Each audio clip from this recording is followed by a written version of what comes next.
नमस्कार मित्रों, Amit study classes में आप सभी लोगों का स्वागत है। दोस्तों, आज हम पढ़ने वाले हैं हेड टू। हेड टू का हिंदी में मतलब होता है पढ़ता था, पढ़ती थी, पढ़ते थे। पढ़ता था, पढ़ती थी, पढ़ते थे का मतलब होता है यानी कोई व्यक्ति है, उसको कोई काम करना पड़ता है। जैसे मुझे जाना पड़ता था, उसे लिखना पड़ता था, उसे बोलना पड़ता था। तो इस प्रकार के वाक्यों को बनाते समय हम हेड टू का प्रयोग करते हैं। तो चलिए आज हम पढ़ने वाले हैं ग्रामर में हेड टू। हेड टू पढ़ते हैं तो देखते हैं, यहाँ पर हमने हेड टू का मतलब बता ही दिया है कि पढ़ता था, पढ़ती थी, पढ़ते थे। पढ़ता था, पढ़ती थे मिलेगा तब हम हेड टू का प्रयोग करेंगे। तो चलिए जानते हैं पहले इसका अफर्मेटिव का फार्मूला। और अफर्मेटिव के फार्मूले को लिखने से पहले मैं कुछ चीजें आप लोगों को बता देना चाहता हूं कि ही, सी, इट, नेम तथा आई, बी, यू, दे दोनों कर्ताओं के साथ में हम हेड टू का प्रयोग करेंगे। लेकिन कब करेंगे? जब पढ़ता था, पढ़ती थी, पढ़ते थे मिलेंगे तब हम हेड टू का प्रयोग करेंगे, वरना हम हेड टू का प्रयोग नहीं करेंगे। चलिए अब हम देखते हैं इसका अफर्मेटिव का फार्मूला। और अफर्मेटिव के फार्मूले के माध्यम से हम इसको अच्छे से समझते हैं। तो अफर्मेटिव के फार्मूले में सबसे पहले हमारा आ जाएगा सब्जेक्ट,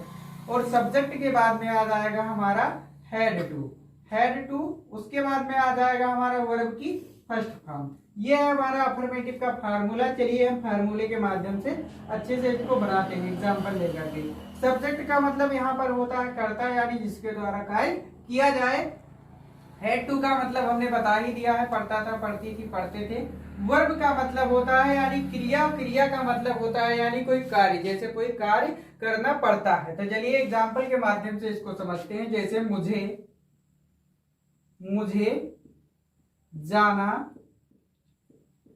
पड़ता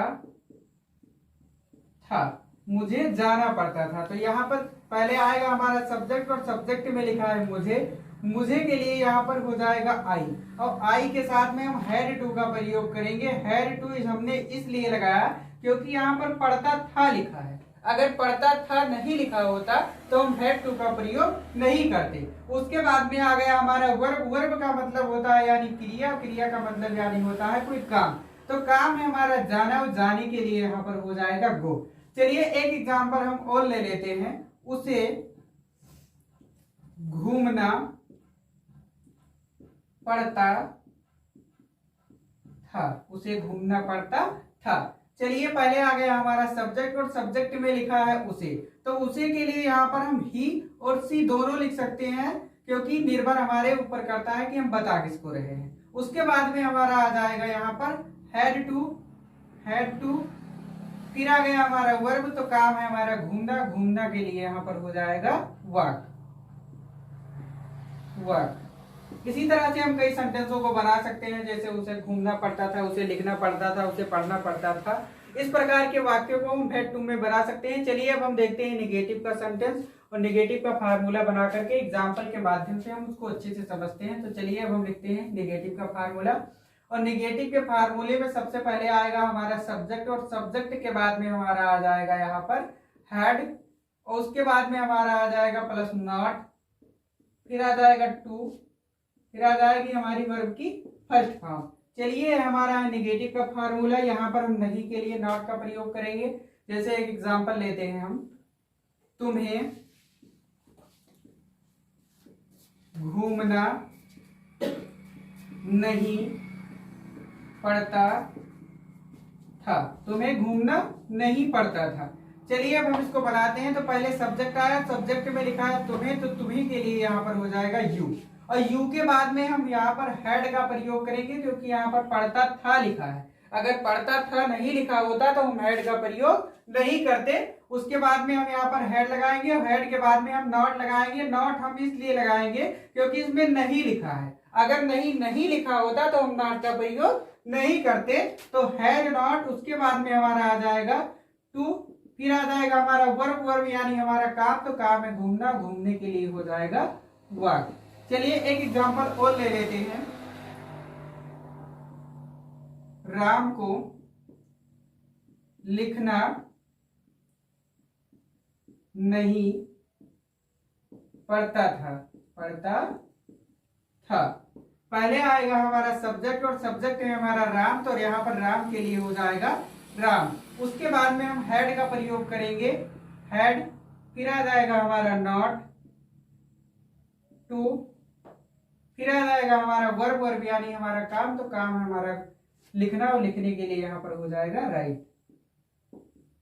राइट। इसी तरह से हम कई सेंटेंसों को बना सकते हैं, जैसे उसे घूमना नहीं पड़ता था, उसे खेलना नहीं पड़ता था, उसे जाना नहीं पड़ता था। तो इस प्रकार के वाक्यों को हम बना सकते हैं। चलिए अब हम देखते हैं इंट्रोगेटिव का फार्मूला। इंट्रोगेटिव के फार्मूले के माध्यम से हम इसको और अच्छे से समझते हैं। तो पहले हम बनाते हैं इंट्रोगेटिव के फार्मूले में। तो इंट्रोगेटिव के फार्मूले में यहाँ पर हम क्या शब्द के लिए हैड का प्रयोग करेंगे। तो इंट्रोगेटिव के फार्मूले में सबसे पहले हमारा आएगा हैड। ये हमारा इंट्रोगेटिव का फार्मूला। उसके बाद में हमारा आ जाएगा सब्जेक्ट, और सब्जेक्ट के बाद में हम लगा देंगे यहाँ पर टू, प्लस आ जाएगा हमारा वर्ब की फर्स्ट फॉर्म। ये हमारा इंट्रोगेटिव का फार्मूला।